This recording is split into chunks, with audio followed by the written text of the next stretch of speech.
Welcome in my YouTube channel शिक्षा क्रांति YouTube channel में आपका हार्दिक स्वागत है बच्चों। Today we are going to discuss the next topic of class 10th chemistry. Class 10th chemistry का आज नेक्स्ट टॉपिक अपन डिस्कस करने जा रहे हैं। अपन ने पिछला जो लेक्चर था उसमें डोबेर्नियर ट्राइड के बारे में अपन ने डिस्कस किया था। डोबेर्नियर का जो ट्राइड था बच्चों वो बहुत सारे पॉसिबिलिटी छोड़ के गया था साइंटिस्ट के लिए। और साइंटिस्ट जो है क्या कहते हैं, एक आइडिया, मैंने उस लेक्चर में भी बोला था कि an idea can change your life. तो जब वो ट्राइड पब्लिश हुआ, पब्लिश होने के बाद अलग अलग जो साइंटिस्ट हैं उन्होंने उस पर काम करना चालू किया। तो इसी सेगमेंट को आगे बढ़ाते हुए एक ब्रिटिश साइंटिस्ट थे जिनका नाम था न्यूलैंड। उन्होंने भी एक अपना क्लासिफिकेशन दिया जिसे न्यूलैंड्स लॉ ऑफ ऑक्टेव कहते हैं।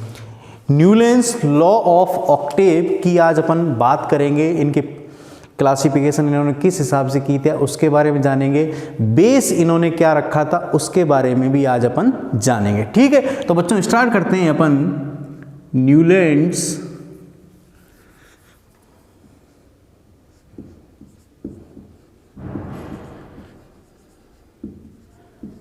Law of Octave.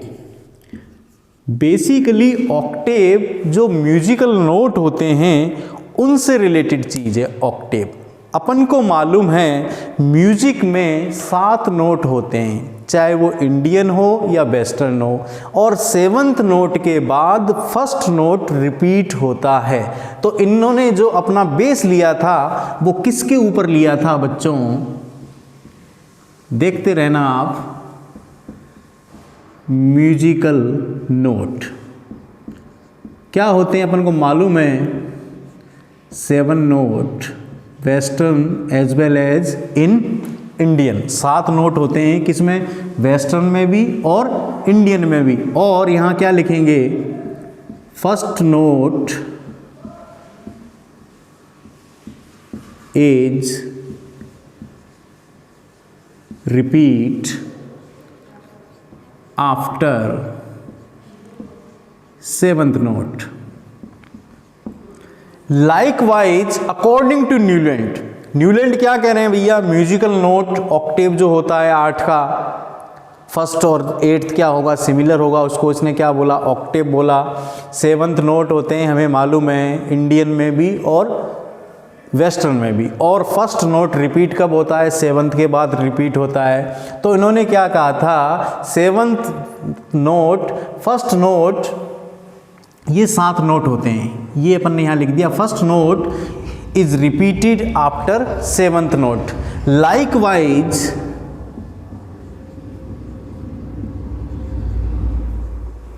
The properties of first and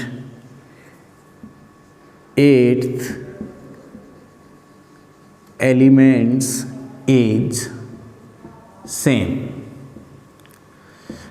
music में रिपीटेशन हो रहा है, first note repeated after 7th note. Likewise the property of first and 8th elements are same. जैसा music में होता है वैसा इन्होंने कह दिया कि फर्स्ट और 8th एलिमेंट की प्रॉपर्टी क्या होंगी, सेम होंगी। ठीक है बच्चों, बहुत अच्छी बात, इन्होंने ऐसा कहा। अब बात आती है इन्होंने बेस क्या रखा। अपना म्यूजिकल नोट तो था ही, इन्होंने वही चल रहा था बेस। क्लासिफिकेशन का बेस क्या रखा, एटॉमिक मास ही रखा बच्चों इन्होंने भी, क्योंकि शुरुआत के जितने भी थे वो एटॉमिक मास को ही मानकर चल रहे थे। ठीक है, इस क्लासिफिकेशन में इन्होंने क्लासिफाइड करने स्टार्ट किए कंपाउंड्स, जो एलिमेंट्स हैं उनको। लाइटर एलिमेंट जो इनका था बच्चों, वो लाइटर एलिमेंट कौन सा था, इसको मैं यहाँ से हटा देता हूँ। लाइटर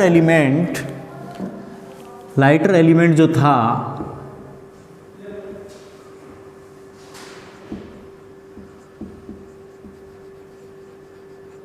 वो था हाइड्रोजन,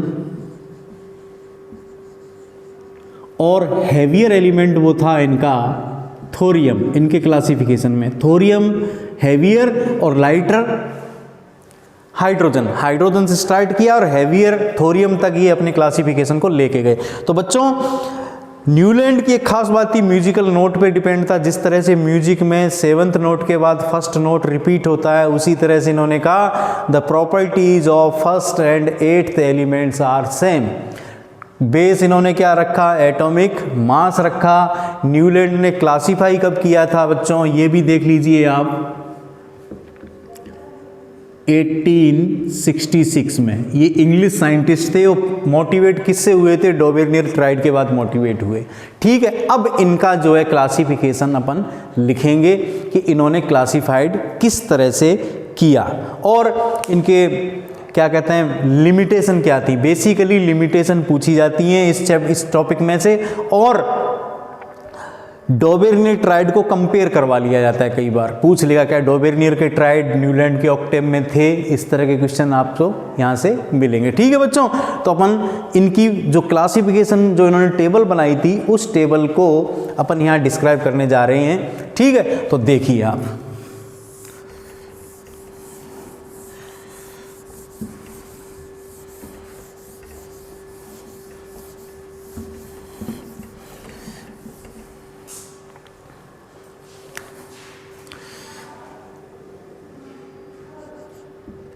सा रे गा मा पा धा और नी, ये आपके क्या हैं, इंडियन म्यूजिकल नोट हैं। सा रे गा मा पा धा नी सा, पूरा म्यूजिक इन 7 नोट में समाया हुआ है।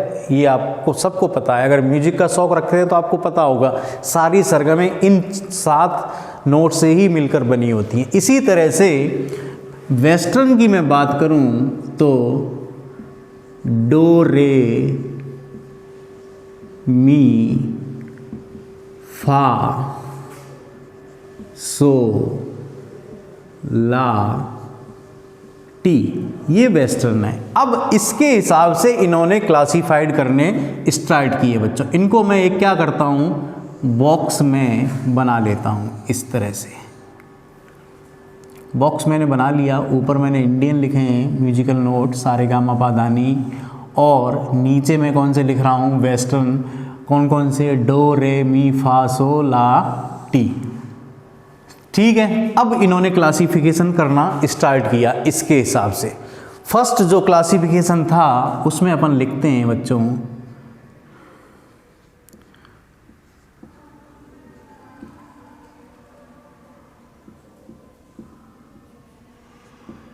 ये इनका फर्स्ट क्लासिफिकेशन था।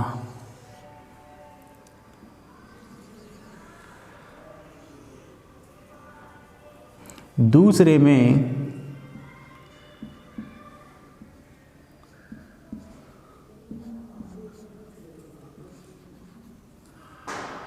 दूसरा क्लासिफिकेशन आपके ये आ गया।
ये इसका क्लासिफिकेशन था।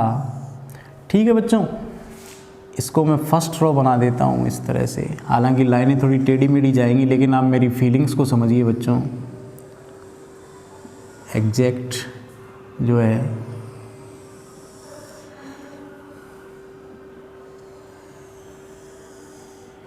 ठीक है। अब जैसे मैं बात कर रहा हूँ लिथियम को मैं यहाँ पर फर्स्ट मानता हूँ। If I consider lithium is first then eighth कौन सा होगा, सोडियम होगा। आप गिन के देख लेना।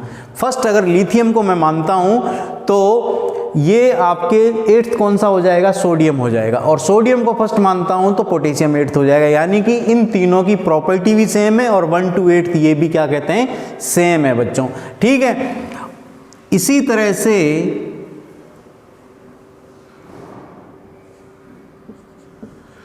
बेरिलियम को मैं फर्स्ट मानता हूं। If I consider beryllium first element then magnesium is 8 and if I consider magnesium first then calcium is 8। तीनों की प्रॉपर्टी सेम है एक साथ। बहुत अच्छी बात है, मैच कर रही हैं। ठीक है, मैच कर रही हैं यहाँ पे।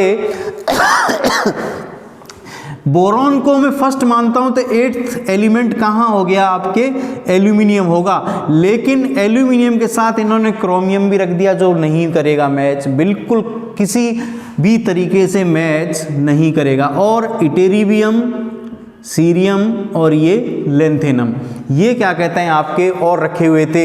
इसी तरह से इसको मैं फर्स्ट मान रहा हूं तो ये सिलिकॉन एट्थ होगा। ठीक है, लेकिन इसके साथ इन्होंने दूसरी चीजें भी रख दी, इंडियम, और साथ में इन्होंने क्या रखा है यहाँ पे, जर्कोनियम इसी में। इसी तरह से मैं नाइट्रोजन को फर्स्ट मानता हूं तो एट्थ मेरा कौन सा होगा, फॉस्फोरस होगा। लेकिन बीच में इन्होंने क्या कर दिया, मैग्नीज भी रख दिया। तो यहां प्रॉपर्टी क्या होगी बच्चों, वायलेट हो गई। ठीक है, और इसके नीचे इन्होंने रखा आर्सेनिक। ठीक है,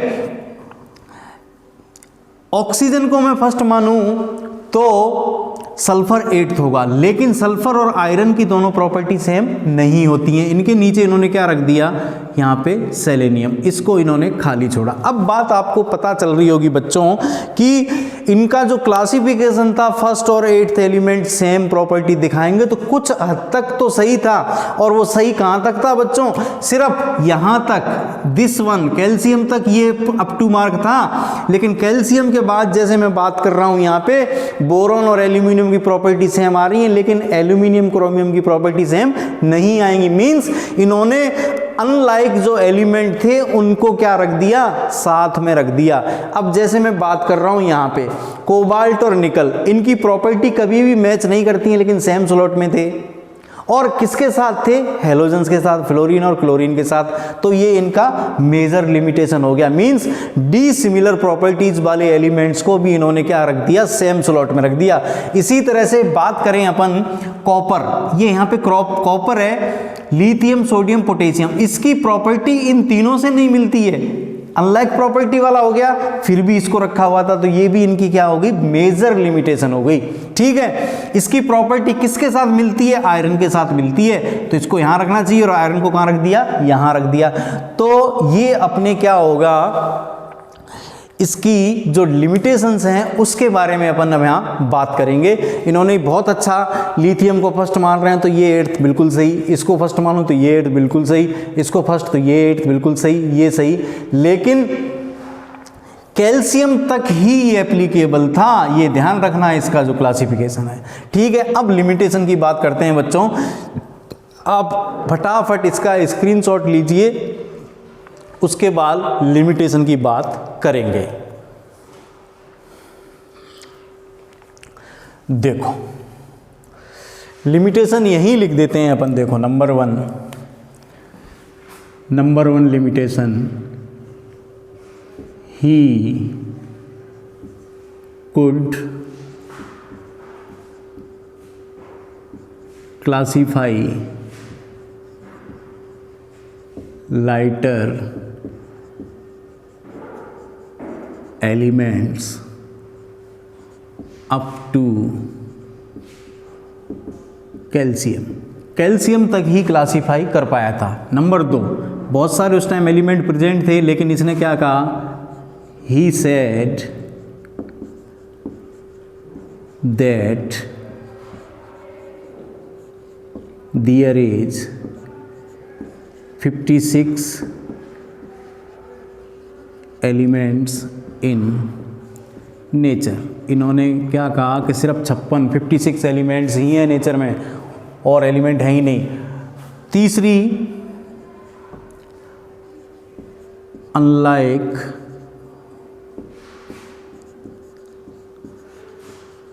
properties elements put in same slot। Unlike properties वाले जो एलिमेंट्स थे उनको सेम स्लॉट में रखा गया था, जिनका कोई लेन देन नहीं था। कोबाल्ट निकल है, सीरियम लेंथेनम है, इनका कोई लेन देन नहीं था, आपस में प्रॉपर्टी मिलती नहीं थी, लेकिन सेम स्लॉट में रख दिए। ये मेजर ड्रॉबैक था। चौथा जो ड्रॉबैक है बच्चों, चौथा ड्रॉबैक अपन यहाँ लिखते हैं, in 1900 the noble gases discovered due to this the concept of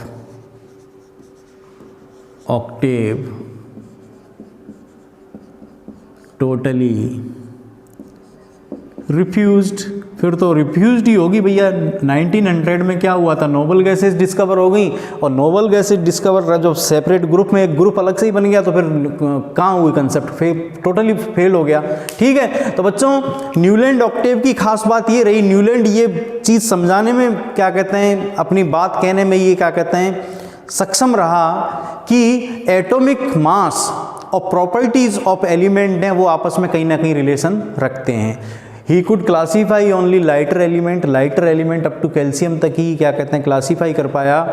इसकी जो फर्स्ट लिमिटेशन है वो यही है, could classify up to calcium. Second limitation इसने क्या कहा, 56 एलिमेंट है, 56 एलिमेंट्स इन द नेचर, इसके अलावा है ही नहीं। अनलाइक प्रॉपर्टीज़ वाले जो एलिमेंट हैं उनको साथ में रख दिया। चौथा जो लिमिटेशन है 1900 में डिस्कवरी हो गई थी नोबल गैसेस की। नोबल गैसेस की डिस्कवरी होने के बाद ये लॉ ऑक्टेव टोटली रिफ्यूज हो गया। ठीक है बच्चों, तो आज अपन ने ये जाना, हालांकि न्यूलैंड जो आगे आने वाले साइंटिस्ट थे उनके लिए बहुत एक अच्छा रास्ता छोड़ के गया था। कई साइंटिस्ट ने इनका काम किया, उन्होंने ये भी जाना, उन्होंने पहले ही बता दिया था कि there is some relation between atomic mass and chemical properties of element. इसी हिसाब से मीन्स रिपीट हो रही है प्रॉपर्टी, यानी कि कुछ ना कुछ रिलेशन है एटॉमिक मास और केमिकल प्रॉपर्टीज़ में। इसी चीज़ को लेकर आगे साइंटिस्ट ने काम चालू किए, जो अपन आगे आने वाले वीडियो में जानेंगे क्या हुआ। ठीक है, एक बात और ध्यान रखनी है, जो न्यूलैंड था इसके काम को रॉयल सोसाइटी ने बहुत दिनों बाद देखा, तो इनको डेवी अवार्ड से भी क्या कहते हैं अवार्ड दिया गया था रॉयल सोसाइटी ऑफ लंदन की तरफ से। ठीक, जिस तरह से ग्रेगर जॉन मेंडल है उसको फादर ऑफ जेनेटिक्स की उपाधि उसके मरने के बाद मिली थी, तो इनके काम को भी बहुत देर में जो है क्या कहते हैं लोगों ने ऑब्जर्व किया। जब ऑब्जर्व किया तो इनको क्या मिला था, डेवी अवार्ड मिला था रॉयल सोसाइटी ऑफ लंदन से। और कोई ना कोई, मैं हमेशा से बात कर रहा हूँ, आइडिया बहुत ज़्यादा इंपॉर्टेंट होते हैं। आइडिया दे के गए, इस आइडिया के बाद अगले जो साइंटिस्ट आए उन्होंने काम किया, उन्होंने अपनी बात रखी क्लासिफिकेशन ऑफ एलिमेंट से रिलेटेड। ठीक है बच्चों, तो आज अपन ने न्यूलैंड के ऑक्टेव के बारे में जाना, बेस क्या था वो जाना, इनकी टेबल जो इन्होंने ओरिजिनली बनाई थी वो अपन ने जानी, और इसकी लिमिटेशंस जानी। इसमें से ज़्यादातर आपसे एक क्वेश्चन, दो क्वेश्चन बनते हैं कि न्यूलैंड्स लॉ ऑफ ऑक्टेव की लिमिटेशन क्या है, what are the limitation of Newlands law of octave, and Dobereiner triads are exist in Newlands octave. क्या डोबेरनियर के ट्राइड न्यूलैंड के ऑक्टेव में एग्जिस्ट करते हैं? ये इस तरह के दो क्वेश्चन आने के चांसेस रहते हैं। ठीक है बच्चों, चैनल पे नए हैं तो चैनल को सब्सक्राइब करें और वीडियो को ज़्यादा से ज़्यादा शेयर करें। Thank you.